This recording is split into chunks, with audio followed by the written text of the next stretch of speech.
And welcome back. And on this one, we're kind of working on the inside. And actually, this board that I'm replacing here on the inside, this is the back bedroom.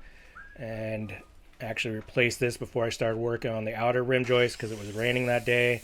And obviously, you can see that that outer rim joist is rotten. So this was the first one I tried. So we'll just give you a view of how this process went.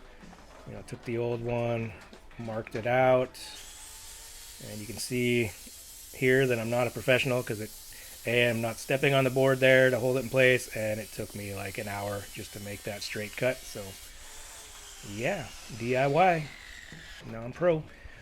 And so this is just setting it in, and I cannot stress enough here, this is not how you connect the two pieces here by drilling in that screw there. I'm just putting it in there temporary to hold it in place. I will put mending plates in there at some point, although you can use screws obviously to put that board in place there. But there's the finished product of the very first one I replaced. On this one, this is the middle bedroom, the smallest one, and this 2x6, it was weird. I think that it was like structurally not the best board coming from the factory, or the mill, not factory. So I just busted out the part that wasn't very stable, and so yeah, get to replace that. Well, because of the way it's situated here where I need to cut it, the circular saw was only able to cut to here. So now I'll use this handy dandy pole saw I got from good old Harbor Freight and hopefully cut a straight line down through that and continue on. Here, and just laid it on top of the new one because I gotta cut out a little notch for where the plumbing goes through. So we'll just trace, what I can, and obviously just go straight up there and cut her out, put her in, bada bing. So here it is. We got it in place, and there's the notch for the plumbing. I need to put a mending plate in the back there, and looks good up front. Still need a mending plate there as well. And I took this board out, and because down here in the end, I thought it was rotten, but it's just the wane of the tree, where the bark is, so it wasn't too bad. But it was another one of those ones you can see the rot there, where it looks like there's some, beetle holes or worms or whatever they are. I'm thinking that, the tree might have had those in there in the, when it was milled, because some of those wormholes look like, it was cut and it kind of split the wormholes in half.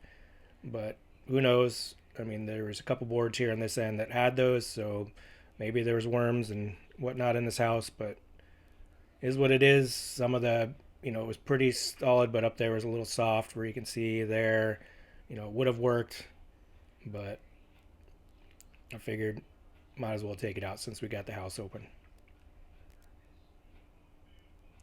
And this is over in, I think, the kitchen area. Yep, there's the front, or no, not the kitchen, because obviously the front door is up there. And that was a 14-foot section. And this is just the second board in, obviously. Replaced that and that little centerpiece board as well. And this is the hall between the back bedroom and the living room. Replaced that 14-foot board as well. And so that was, not too bad of a job to do. Right here, this board's structurally sound, but it's kind of ugly right there where my foot was. And going up to the top end of it, there's a big knot out of it. So I figured I might as well replace it again since we got this all uncovered. And there you can see the knot at the top there.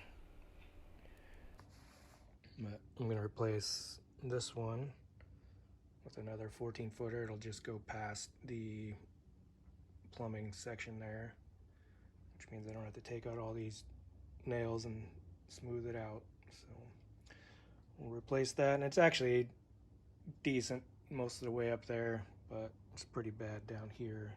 That's at this windowsill. All right, I'm standing in the shower section. There's the stand-up shower. I just pulled it out of here and just gonna clean it up. I took out the 2x6 that was going here. It stops about here for the drain, and I think that piece right there is gonna go there. So I'll clean this up and put a fresh 2x6 in there.